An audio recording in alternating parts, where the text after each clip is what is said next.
such an important story to tell. So here's a piece of seagrass. This is a truly amazing species.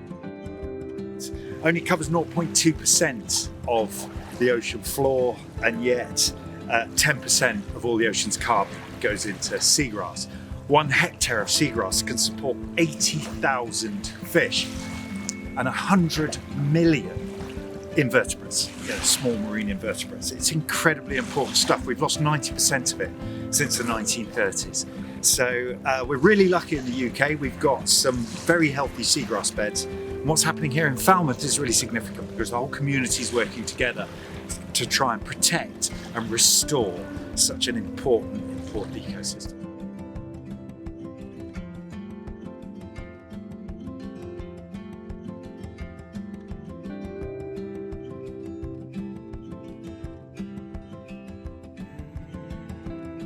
We have this amazing seagrass here, Zooster marina.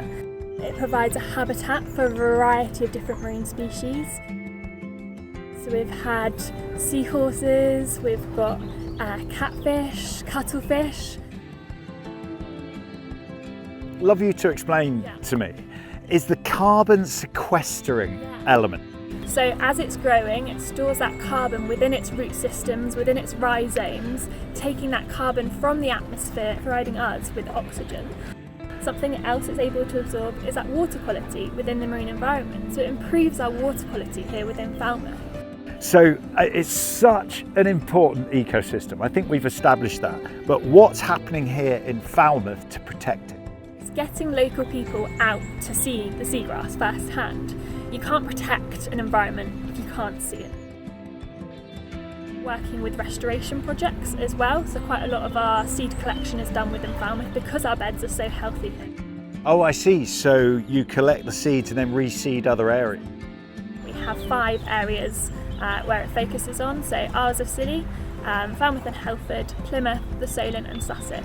And something else that we've seen a really good recovery is working with Harbour on removing moorings. I'm Vicki Spooner. I'm the Environment Manager at Falmouth Harbour, and I'm responsible for sort of trying to make sure we manage our impacts and reduce them as much as we possibly can as a harbour authority. So yeah, we've got a lot going on. We have a seagrass regeneration area where over 2 years ago we removed 11 swing moorings which have a localised impact on the seagrass bed because the heavy chain of the mooring sort of keeps moving over the seagrass, and that causes what's called a scour patch, which is a bare area of seabed. So we removed those 11 swing moorings and we have monitored the regeneration and it's all regenerated. We're looking at what we call eco-friendly moorings, so they are called advanced mooring systems.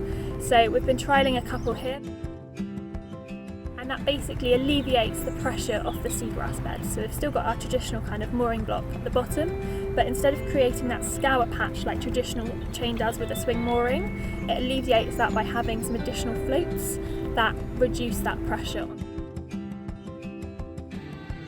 How has that gone down with other people who would traditionally use that area to anchor and to moor? How have they accepted that? So we've done a lot of stakeholder engagement. We went round to all the sailing and yachting clubs and told them about what we were doing and why we were doing it.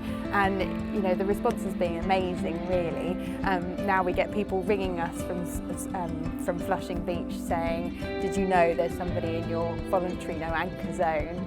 And so then we can send a boat out and provide awareness and education on what we're trying to achieve. You've got local snitches. It's an interesting thing about cultural development and things when you get a truly effective culture, and you get a truly effective culture of sustainability when things become self-policed.